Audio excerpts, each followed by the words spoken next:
చిత్తూరు జిల్లా కుప్పం మండలం కొట్టలూరు పంచాయతీలోని సిద్దప్పనూరులో జగన్ కాలనీ కోసం అధికారులు బలవంతంగా ఎలాంటి సమాచారం లేకుండా రైతుల భూములను సాగు చేయడం వివాదాస్పదమైంది. చుట్టూ అధికార పార్టీ నాయకులు డీకేటీ భూములు ఉన్నప్పటికీ పట్టించుకోకుండా కేవలం మధ్యలో టీడీపీకి చెందిన మాణిక్యం అనే రైతు భూమిని చదును చేసి పక్షపాతం ప్రదర్శించారు. దీంతో ప్రాణాలైనా ఇస్తాము కానీ భూమిని వదులుకోమని వన్య కులస్తులు చెబుతున్నారు.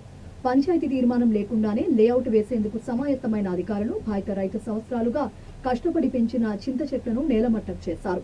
టీడీపీ సానుభూతి పరలమన్న అక్కసుతోనే అధికారులు కక్ష సాధింపుకు పాల్పడుతున్నారని మాణిక్యం ఆరోపించారు. తన 4 ఎకరాల భూమిని వైసీపీ ప్రభుత్వం ఆక్రమించి చదును చేస్తున్నారని ఆవేదన వ్యక్తం చేశారు. వందల సంవత్సరాలుగా తమ ఆధీనంలో ఉన్న భూమిని ఎలాంటి సమాచారం ఇవ్వకుండా జేసీబీలు పెట్టి పొలంలో ఉన్న చెట్లను కూడా పగలగొట్టారని రైతు కన్నీరు పెట్టుకున్నారు.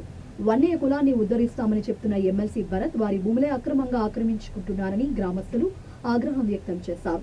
తమ భూముల జోలికి వస్తే ఎంతవరకైనా తెగిస్తామని హెచ్చరించారు. గ్రామంలో ప్రభుత్వ భూములు ఎన్ని ఉన్నా వదిలేసి కేవలం టీడీపీ సానుభూతి పరుడు అనే కారణంతోనే ఇలాంటి దౌర్జన్యాలకు పాల్పడుతున్నారని అన్నారు. రాబోయే ఎన్నికల్లో కుప్పం నియోజకవర్గంలో వన్య కుల సత్తా చూపిస్తామని వారు హెచ్చరించారు. భూమిలో కూడా పాల్తా ఉన్నారు. మొత్తం 7 ఎకరాలు ఉందంటారు, కానీ ఇప్పుడు 2 ఎకరాలు పూర్తిగా మాణిక్యం భూమిని సదనం చేస్తూ ఉన్నారు.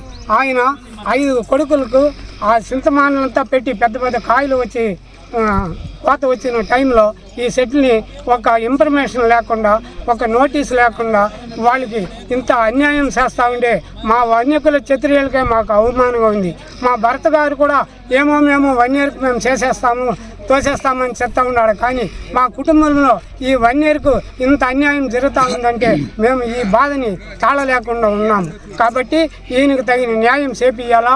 ఆయన ఇల్లు కట్టాలంటే కూడా ఆయన కొంచెం వదులుతా ఉన్నారు. ఇంకా పక్కన ఉండే వాళ్ళు కూడా కొంచెం వదిలేసి ఇల్లు కట్టుకోమనుండా వాళ్ళకి మిగతా భూమిని ఇవ్వవలసిందిగా మా వన్యకుల క్షత్రియ తరపున మేము ఈ యొక్క పత్రికా విలేకరులు కూడా విన్నవిస్తున్నాము.